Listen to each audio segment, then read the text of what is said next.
Let us open our Bible on Psalms 97, verse 11. Praise the Lord.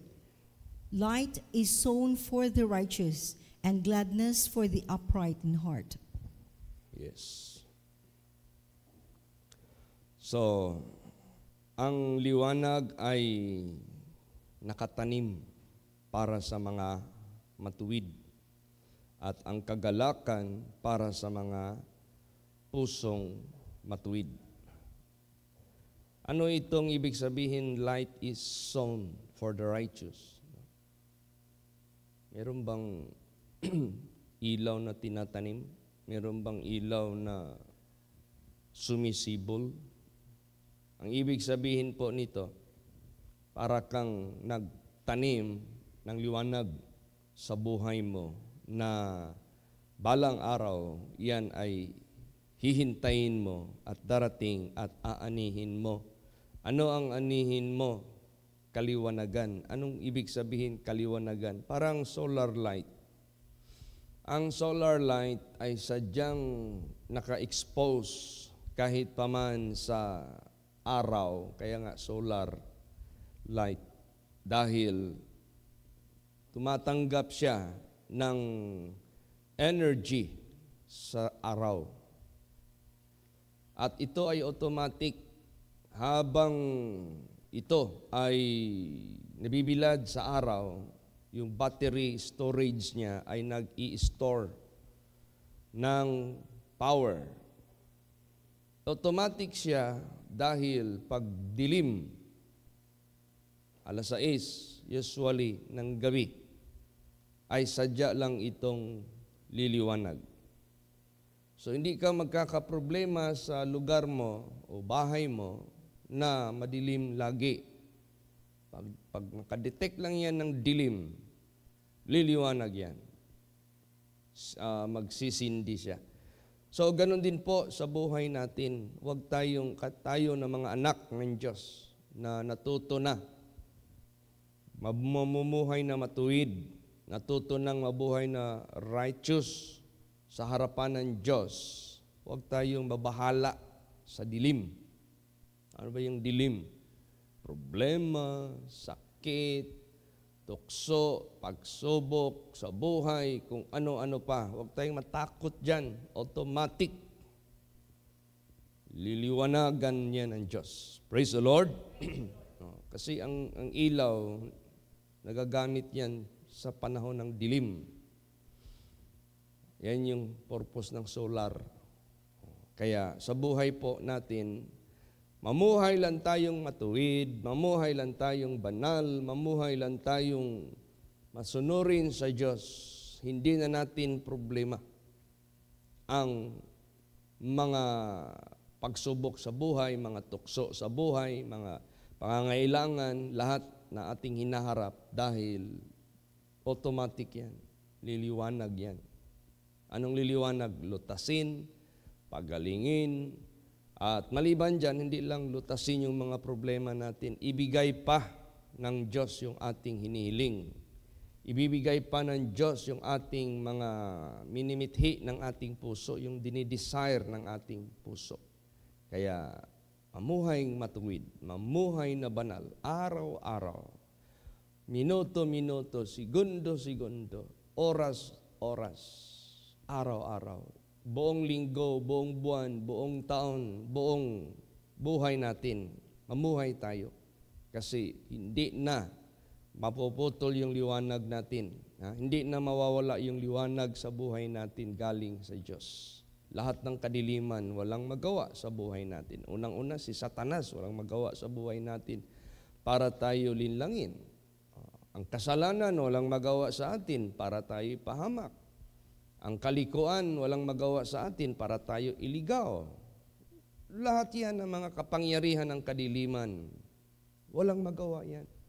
Kaya kailangan lang natin magpakalakas lang tayo sa katuwiran ng Diyos.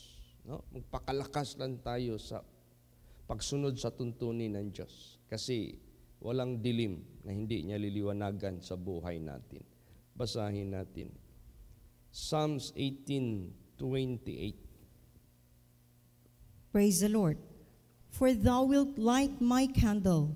The Lord my God will enlighten my darkness. Yan. Liliwanagin niya ang aking kandila. Kasi nung wala pang discovery ang mundo ng solar light, wala pang discovery ang mundo ng bulb light, fluorescent light, o ano pang mga lights na ating matatawag, dati candle pa lang or lampara. Iilawan niya. Ano yung candle? Ito yung buhay natin. Hindi ito madilim. Ngit-ngit pa sa alkitran kung tawagin. Maliwanag ito. Dahil meron itong kaligtasan, meron kang Diyos na magpo-provide sa pangangailangan, meron kang Diyos na magtatanggol panahon sa mga kapahamakan. Ililiwanagan niya yung ating buhay. At yung kadiliman, ito na, yung sinabi ko kanina. Lahat ng kadiliman na darating sa buhay natin, liliwanagan ng Diyos yan. Bibigyan niya ng Diyos ng katagumpayan. Bibigyan niya ng Diyos ng kapayapaan.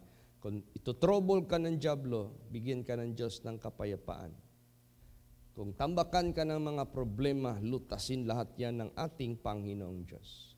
Kung ipipersecute ka ng husto ng mga tao, bibigyan ka ng Diyos ng freedom or liberty from the captivity of the so-called affliction.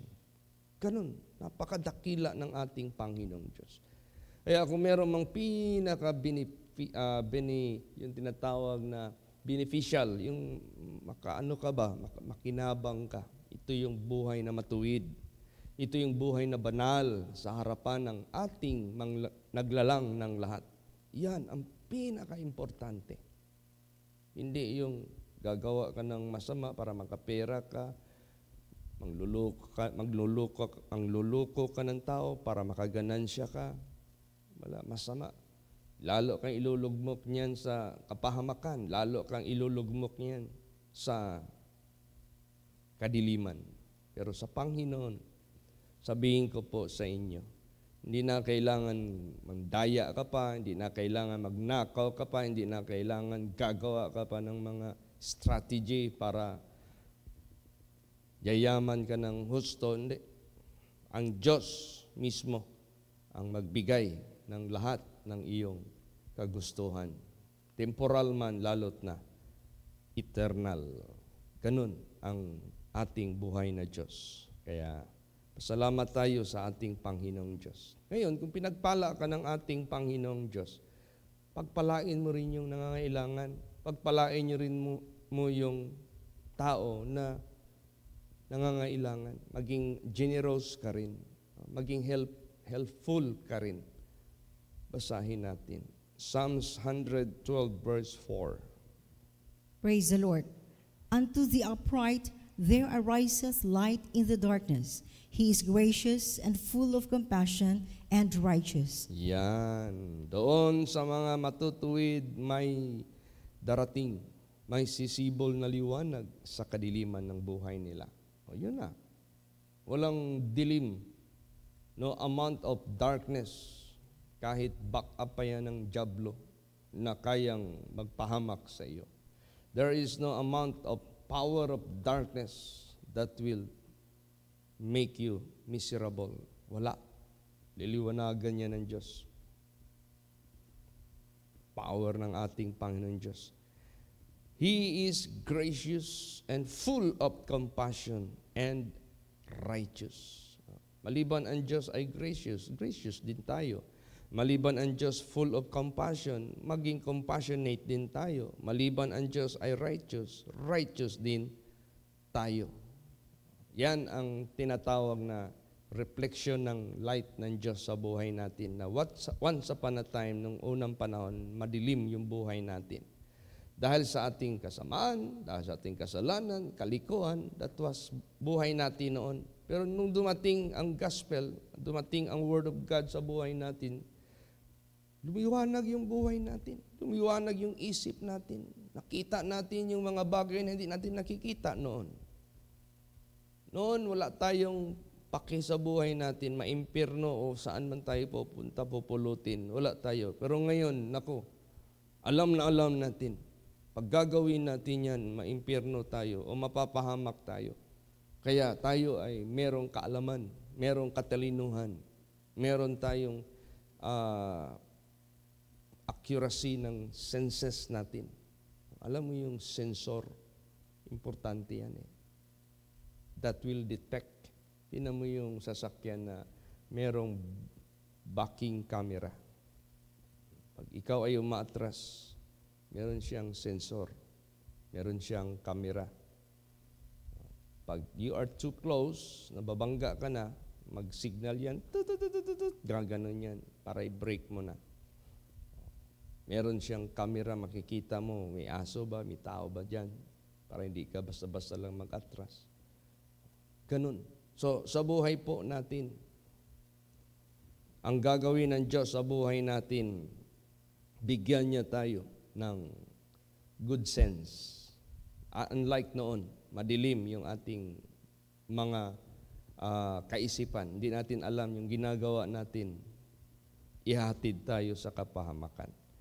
Kaya, ganun. So, ano pang meron pag tayo ay nasa katuwiran, nasa kabanalan? Anong sabihin mo mangyari? Sabihin ko sa inyo. Ano yung i-wish mo mangyari? Ano yung i-pray mo mangyari? Ano yung gusto mo na maangkin mo sa buhay mo kahit walang-wala ka? Mangyari lahat yan.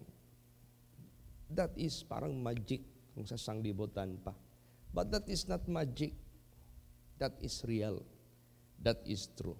Pag sabihin mo, Lord, gusto kunyari, may asawa ka na. Lord, gusto ko ng house in lot. Darating lang yan sa buhay mo. May mga paraan. Gusto ko ng gamit, Lord, motor. Darating lang yan. Gusto ko ng 4 wheels. Darating lang yan. Kung single ka, Lord, bigyan mo naman ako ng kapikas sa akong kinabuhi. Kung kagusto ko, babae ka man o lalaki, bigyan ka ni Lord Jesus ng katuwang sa buhay mo. Kung babae ka, of course, bigyan ka ng good husband sa future mo. Kung lalaki ka, bigyan ka ng prudent wife. Kasi importante yan eh. Ang dami kayang buhay sa sanglibutang ito na natuwad, natikalbong. Anong natuwad, natikalbong? Yung bang buhay nila nagkabalintong-balintong? Kasi minsan nakaasawa sila ng masama o nakapaghanap sila ng kasama sa buhay na nagbibigay lang ng sakit sa ulo. O pag hiningi natin sa Diyos ang lahat, maganda. Kasi siya yung nakakaalam anong ikabubuti natin. Kaya, yan, privilege yan sa mga righteous. Mag-decree ka lang. Sabihin mo lang, i-pray mo lang. Basahin natin. Job 22 verse 28. Praise the Lord. Thou shalt also decree a thing, and it shall be established unto thee, and the light shall shine upon thy ways. Yan. Imagine that. Mag-decree ka lang. Anong ibig sabihin mag-decree? Kung ato ng basahon sa Bisaya, og ikaw magpatuman usab sa usa ka butang og kana mamatukod alang kaninyo. Mag-decree ka. I-command mo, iutos mo. Sabihin mo, og ang kahayag danag sa imong mga dalan. Sa Tagalog, ikaw na may magpapasya ng isang bagay at ito'y matatatag sa iyo at liwanag ay sisilang sa iyong mga daan. Grabe. Ang ganda talaga. Yung minsan yung mga tao, pag ikaw pinagpala ng Diyos, hindi nila alam na by obedience, ang ginawa mo yung pagsunod mo sa Diyos ba? Naniwala ka sa Diyos, nagpakabanal ka, hindi ka gumawa ng kalokohan, nag-resist ka ng mga temptation, inuberka mo mga trials dahil natakot ka sa Diyos. Pag pinagpala ka na ng Diyos, sabihin ka agad ng ibang tao, ang swerte mo naman. Hindi yan swerte. Hindi yan luck. Yung lucky. Anong lucky? Yung bang parang Sa sanglibutan pa, may nagbibenta dyan marami ng mga kwintas na mayroong mga bato kasi lock daw yan. May mga singsing na mayroong mga dragon kasi lock daw yan. Anong lock? Lucky ka daw. Swertihon ka daw. Aday mo abot sa imo nga swerte. No, hindi. Sa Panginoong Diyos, that is sure. Hindi yan tsamba-tsamba. Galing yan sa Ama mo sa langit. Galing yan sa naglalang sa lahat. Super may kakayahan ang Diyos. Kaya maging righteous ang lahat. Praise the Lord. Yan ang pinaka-target natin sa buhay. Lord, paano ako maging righteous? Paano ako maging holy? Paano ako maging obedient? Paano ako maging God-fearing na may takot ako sa Diyos? Yan ang problemahin natin. Yan ang i-attain natin sa buhay natin. Sulbad lahat ang ating buhay. Praise the Lord. Walang kadiliman talaga na naig sa iyo, liliwanagin niya ng Diyos. Yung daan mo, magsashine yung liwanag, sinabi dyan. At iba pa naman yung pag-shine ng liwanag sa daan natin. Meron dito ang operator ng backhoe kahapon. Nagpaalam siya. Sabi niya, Sir, alas 4 lang ko kutob, Sir. Kayang akong motor way suga. Di ko pwede mo biyahe pauli sa balay nga ngit-ngit na. Yan ang mahirap. Ay sa sanglibutang ito, kakambal na natin ang espiritu ng kadiliman, si Satanas. Hindi pa yan tinapon sa impyerno. Nandito pa yan eh. Saan pala, ano palang sinabi sa Bible? Saan palang planeta siya binagsak? Di ba sa Earth? O, nandito yung kadiliman. Kailangan natin, hindi pwede wala tayong ilaw. Hindi pwede wala tayong ilaw. Dapat kakambal na yan sa buhay natin. So, para magkaroon tayo ng ilaw, be righteous, be holy, be faithful unto God. Miliwanag ka. Praise the Lord. Yung daan mo. At ang ilaw ng Diyos na nandito sa atin, galing sa Diyos, na liliwanagin niya yung daan natin. Malakas ang wattage. Walang makakatulad. Kayang-kayang liwanagin lahat ng ating dinadaanan. Kayang-kayang tutukan yung napakalayo na dapat nating makikita. Walang matatago sa ating pananaw. Ganun ang liwanag ng Diyos. Alam na natin, kung mawala tayo sa mundo, nakikita na natin ang kinabukasan natin. Alam na natin, pag gagawa tayo ng kasalanan, nakikita natin na tayo mapapahamak. Hindi tayo bulag. Alam natin, pag sumunod tayo sa Diyos, nakaabang na yung mga pagpapala sa buhay natin. Katagumpayan sa buhay. Yan, ganun. Liwanag yung ating landas. Kaya, anong sabi ni Lord Jesus Christ sa kanyang mga alagad at sa lahat ng mga tao? Basahin natin. Matthew 21, verse 22. Praise the Lord. And all things whatsoever ye shall ask in prayer, believing ye shall receive. Yan, lahat ng bagay, anumang hingiin ninyo sa dalangin, ito, paniwalaan nyo lang, tatanggapin nyo ito. Praise the Lord. Noon, nag-imagine lang kami ng pamilya ko na magtayo ng parsonage. Tapos ang isip pa namin, dito na lang namin itayo sa tinitirahan. Maglagay na lang kami ng second floor. Pag nakita ng Diyos na mali yung plano mo, hindi yan ituloy. I-guide ka ng Diyos. Tapos nag-isip naman kami sa dito naman sa likod. Pag hindi yan proper, i-guide ka ng Diyos. Kung saan yung karapat-dapat, doon mangyari, doon matupad. Kaya ganun ang Diyos natin. He has the best option. Siya yung the best, nakakaalam sa lahat. Kaya masarap manalig sa Diyos. It is so sweet to trust in Jesus. Praise the Lord. Ano mang hingiin na. Pero may kondisyon. Unang-una, you must believe. Pag sinabing you must believe, huwag kang mag-alinlangan. Ano ba yung pag-aalinlangan? Para kang pendulum. Alam mo yung relo na wall clock na malaki or stand clock? May mga relo ngayon na parang aparador. Tapos kita mong lalaki ng litra ng number, tsaka yung kamay. Tapos paglapit mo, marinig mo, klak, klok, klak, klok, klak, klok. Yung nakabitin na bakal na meron doon sa baba na bilog na mabigat. Yun ang pendulum yan. Kailangan hindi tayo ganun na maniwala, hindi, maniwala, hindi. Walang maniwala, hindi. Walang fix. Pag maniwala ka sa ating Panginoong Diyos, kahit anong nakikita mo na kahirapan, kawalan, huwag mong pag-alinlanganan na maangkin mo yung iyong pinipray. Kaya, conditional pa rin yan. Praise the Lord. No? Maniwala ka, kailangan. Ano pang mga kondisyones para tayo sagutin? Basa.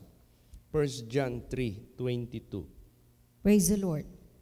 And whatsoever we ask, we receive of him, because we keep his commandments and do those things that are pleasing in his sight. Ayan. Ano man hingiin natin, ay tatanggapin natin mula sa Diyos. Dahil ginagawa natin ang kanyang mga kautusan. Hindi natin nilapastanganan, hindi natin ito sinasaway. And do those things that are pleasing in His sight. Gumagawa tayo ng bagay na kalugod-lugod sa Diyos at hindi yung karumal-dumal. Gumagawa tayo ng mga bagay na nakakaligaya sa Diyos, hindi yung nakakalungkot sa Kanya. Ano bang ikinalulungkot ng Diyos? God hath no pleasure to the wicked. O do not be a wicked. Ano bang kinaliligaya ng Diyos? You are so precious if you are righteous. God delighted to the faithful. Kaya, ganun ang gusto ng ating Panginoong Diyos. Do His commandments. Do that are pleasing in His sight. Sigurado yan. Tatanggapin mo. Now, anong isang bagay na pag humingi tayo, masaya siya na yan ay hiningi natin? Parang bata. Sabihin ng bata, pa, hingi ako pera. Bili ko ng ballpen. Alam mo naman yung anak mo na nag-aaral, kailangan ng ballpen. Humihingi ng pera sa iyo, masaya kang magbigay kasi ikabubuti niya. Pahingi ako ng pera, bili ako ng notebook. Naubos na yung notebook ko, puro nasulat. Kailangan ko ng bago. Masaya ka magbigay. Pahingi ako ng pera, yung sapatos ko nakanganga na, masikip na, para gamitin ko sa pag-aaral. Masaya ka. So, tayo, humihingi tayo sa Diyos, alamin natin na ito ay nakakalugod-lugod sa Diyos. Praise the Lord. Hindi ka pwede mag-ingon, Lord, padag akong sabong. Sultian ko ikaw. Hindi ang Panginoon, hinihingian mo yan si Satanas. Huwag kang paisi-isi. Lord, nagkain kong 5 ka babae. Ay, nako, lalo na. You ask amiss. That is why you will never receive. Pero kung mag-ask ka ng according to His will, He heareth you. Pakinggan ka ng Diyos. Praise the Lord. Basahin natin. 1 John 5:14 hanggang 15. Praise the Lord. And this is the confidence that we have in Him, that if we ask anything according to His will, He heareth us. And if we know that He hear us, whatsoever we ask, we know that we have the petitions that we desired of Him. Yan, meron tayong kapanatangan, kumpiyansa, na kaniya, nga unsay atong pangayoon, sumala sa iyang kabubuton, ha? Hindi yung karumal-dumal, kalukuhan, kasamaan, hihingiin mo sa Diyos. Anak ko, hindi yan ibibigay. And if we know that He hears us, whatsoever we ask, we know we have the petitions that we desired of Him. Gumawa ka ng petition. Sumulat ka sa papel, pabasa mo sa Diyos. Petition yan. Or I-pray mo. I-pray mo kay Lord Jesus. Petition yan. Meron kang inihingi sa Kanya by request. Mag-pray ka.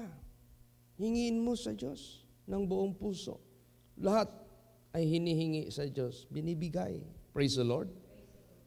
Kaya, ganun ang mga righteous. Napakalaki ng privilege. No? Napakalaki ng super. Kung baga pa kay David, di ko mabibilang, di ko kayang bilangin ang kabutihan mo sa akin, Panginoon. Kung ihapon na ako, di yun ako maihap. Sobrang daming mga privileges. Kaya, to God be the glory, pasalamatan natin ang ating Panginoong Diyos. Tapos tayo na nagsiserve sa Diyos. Hindi tayo yung stagnant. Ano yung stagnant? Kumpara mo yung tubig sa isang lugar na stagnant, walang labasan, marumi yan. Kumpara mo yung tubig na flowing, malinis yan. Fresh lagi. Sa buhay natin, hindi tayo stagnant. No? Tingnan mo yung bata na matawag nating hindi tumutubo. Di ba pangit tingnan? Dumating na yung edad niya ng 50, ganun pa rin siya, parang bata pa rin. Sa buhay natin, pag nandito tayo sa Panginoong Diyos, maliban lang yung mga unano na ipinanganak, huwag naman nating i-despise sila. Kasi tumutubo din yung intellectual nila sa Panginoon. Praise the Lord. Pero example lang yan. So sa buhay natin, kailangan talaga natin maging righteous. Kasi mag-improve tayo. Mag-increase tayo. Basahin natin. Proverbs 4:18. Praise the Lord. But the path of the just is as the shining light that shineth more and more unto the perfect day. Yan. Yung liwanag natin dumadagdag. Nagadugang ang kahayag. Ang blessing sa buhay natin nagadugang. Ang kaalam galing sa Diyos sa atin nagadagdag. Ang pagpapala sa buhay natin nagadagdag. Improving, increasing. That is the law of salvation. You are going upward until you settle, hanggang makarating ka sa kaharian ng Diyos. But the law of sin and death, pababa ka, pabagsak ng pabagsak yung iyong direction. Kaya mas sarap maging righteous. Mas sarap. Walang pag-alinlangan. Aani ka talaga. Praise the Lord. Basa pa, Psalms 126, 5 and 6. Praise the Lord. They that sow in tears shall reap in joy. He that goeth forth and weepeth, bearing precious seed, shall doubtless come again with rejoicing, bringing his sheaves with him. Yan, doubtless, walang pag-alinlangan. Darating ka uli na masaya. Dahil merong bunga, may ani, maangkin mo, may resulta. Tingnan mo yung mga farmers sa mga kapatira natin. Nung hindi na binibili nadamay yung mga hindi dapat madamay kasi, dinaya kasi ng mga ibang farmers na loko-loko. Yung abakan nila, dinaya nila yung mga buyer. Minsan, ini-sprayhan nila doon sa ilalim ng maraming tubig para mabigat. Siyempre, pagtimbang niyan, malaking bayad niyan. Pero yung pala hindi totoo, ganun ang timbang. Dinaya. Pag-imbak yan doon sa bodega, mabubulok yan. Pagbenta nila doon sa malaking kumpanya, lugi sila. Kaya, nag-stop buying sila. Yun naman ngayon, nagpunta ako sa Kanggusan, nagpunta ako sa Dahican, Madsayap. Sabi nila, Pastor, maayo kay gipulihan ni Lord Jesus ang among abaka. Wa namin nagkuan og abaka karon. Unsa naman pod? Naanay saging. Praise the Lord. Nagdaan ako doon sa mga anak ng Diyos, nagkargada ng saging. Ang ganda ng saging doon sa Madsayap. First class talaga. Kaya ang presyo, doon pa lang 48 pesos na. 48 pesos na. Doon pa lang na presyo. Sabi ko, kung ganon ang presyo, dalhin yan sa Manila, baka 80 pesos na ang kilo. So, mayroon pa rin silang blessings. Praise the Lord. Tapos ngayon, mayroon ng permit ang laging doon. Kasi may mga titulado ng lupa doon. Naglaging na doon ang mga anak ng Diyos. Anong gagawin? Nagbibenta na sila ng mga kahoy nila na matagal nang nakatayo dyan sa lupa nila. Nakakapera na sila. Maraming paraan nga ang Diyos. Masarap manalig sa Diyos. Praise the Lord. Meron siyang paraan lahat ng mga bagay. Ang iba naman, ano na ng mga gulay. Si Brother Adonis, yun. Atsal naman yung kanya doon sa Kanggusan. Maganda. So, hindi tayo pabayaan ng Diyos. Increasing tayo lahat. Lumabas sa bibig ko doon sa dahikan. Sabi ko, mamadayaw ang karsada, moabot ang panahon masiminto ni. Moabot ang panahon. Dili ang ilong ninyo masiminto sa abog ha. Ang karsada mo ay masiminto. Ang electricity, mahimong nindot. Wala na yun. Off. No? Hindi na magpalong-palong. Tapos, yung mga bahay ninyo, gaganda ito lahat. Magkakaroon kayo ng mga sasakyan para magamit ninyo. Mag-attend kayo ng June 15, magbili kayo ng mga pangailangan ninyo. Kailangan nyo sasakyan, sabihin ko sa inyo. Para di ka maulanan. Lahat yan. Necessities yan. Pangako yan ng Diyos. At huwag tayong tumitik dyan. Maging righteous tayo kasi hindi lang yan ang blessing ng Diyos. Super ang blessing sa kaharian ng Diyos. Hindi lang tayo nabubuhay dito sa lupa. Meron tayong buhay na walang hanggan na hinihintay. Grabe ang privilege ng Diyos. Kaya ngayon, sumunod na ang bawat isa. Huwag ka nang magpaisi-isi. Huwag mong ipagpalit ang katuwiran ng Diyos, kabanalan ng Diyos sa ibang bagay na nakakatukso sa sanglibotang ito na maghahatid sa iyo sa kapahamakan at kadiliman. Be not deceived. Last verse, bakibasa. Genesis 6:8. Galatians 6:8. Praise the Lord. For he that soweth to his flesh shall of the flesh reap corruption, but he that soweth to the Spirit shall of the Spirit reap life everlasting. Yan. Hindi tinago ng Diyos yan. Hinayag talaga ng Diyos ang totoo. Alam mo yung manual, nagbili ka ng